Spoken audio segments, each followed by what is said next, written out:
Hey guys, I'm Casey. Welcome to Salvage Creative Home Design. Today, the wife, bless her soul, made me another vinyl sticker because the last one I put on was more like this. It didn't stick very well and I ruined it. So last night she came out, I sanded it real quick, stuck it on. I was going to paint this white, but after sanding this, we'll see here in a little bit. It doesn't look too bad. I think I'm going to leave it like a rough natural look and just polish it. This is my outfeed table for my table saw, which is kind of like my assembly table. I don't make fine furniture yet, so it doesn't have to be exactly perfect. A little bump here and there is okay for me. So we're going to spruce it up and see how it turns out.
Same sheet.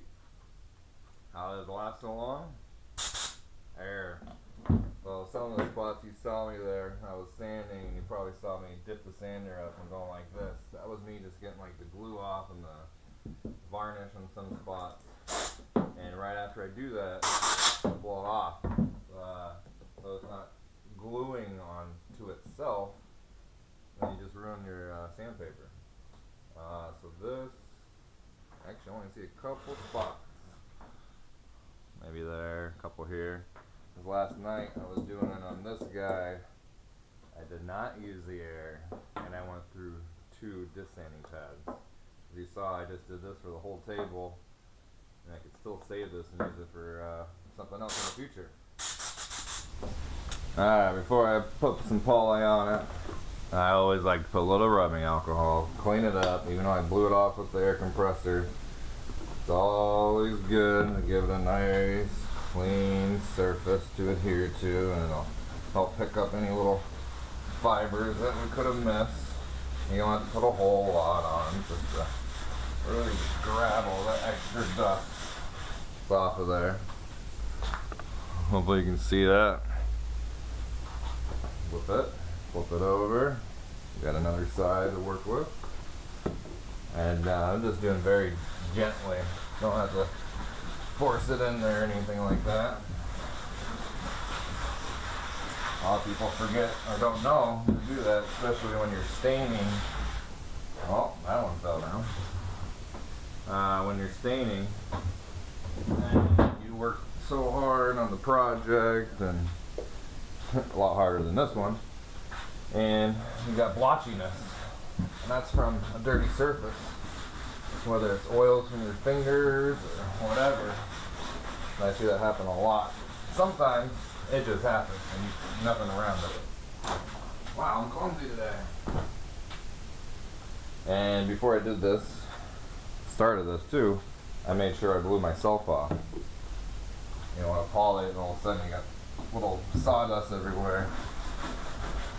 Then you have to sand it and do it again. Use your brain, don't work harder. Take your time and enjoy it.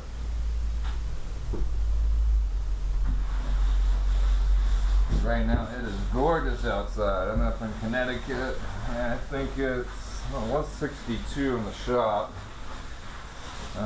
Probably a little cooler outside. My shop is insulated, which I did this past winter, and whew, was it worth it?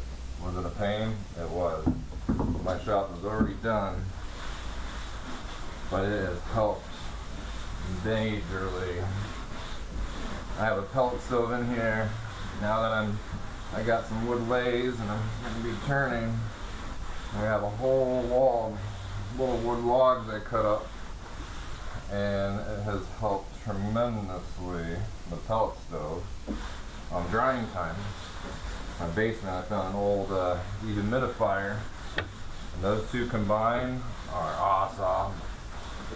I was looking up other people's videos on homemade kilns, and I'm like, wait a minute, I have a pellet stove which creates dry heat. Now it's fully insulated besides the doors, and I found this dehumidifier. Bingo, light bulb went off, and so far it's been really good. Alright, take a quick break. Be right back to poly this. Let it dry. I let it dry.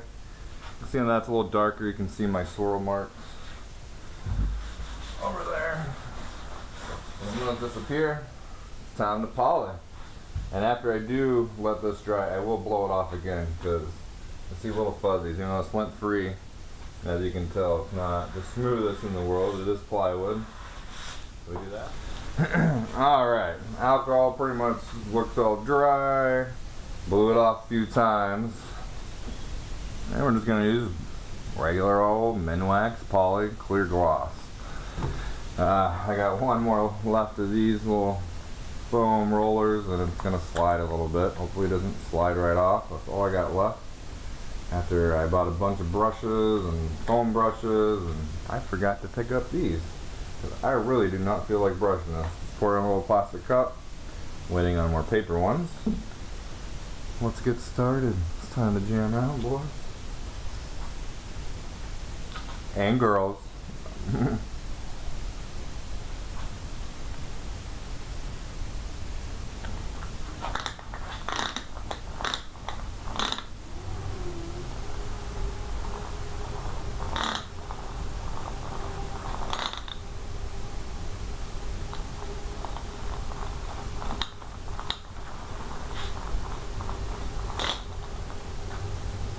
It's not working very good.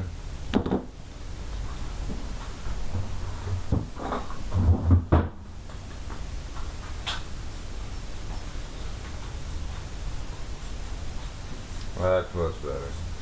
Too many bubbles with the roller there.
Alright, there's the first coat.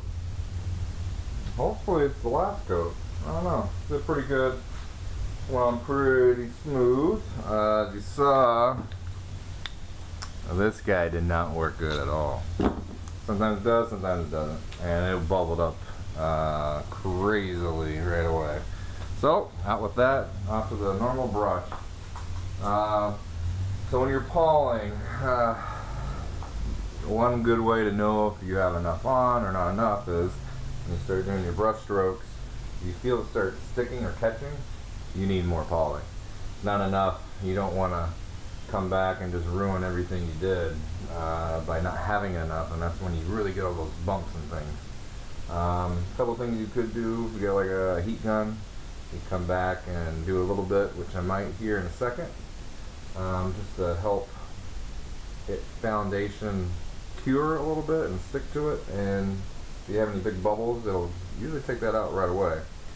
If you use the heat gun and it's too close, it'll pretty much burn it and take it, and it's all gunky, and you just ruin your whole project. You gotta start all over. So I'm gonna run out, like I sent a package out to my pops, and by the time I get back, see what it looks like, we're gonna use the heat gun or not. So stay tuned.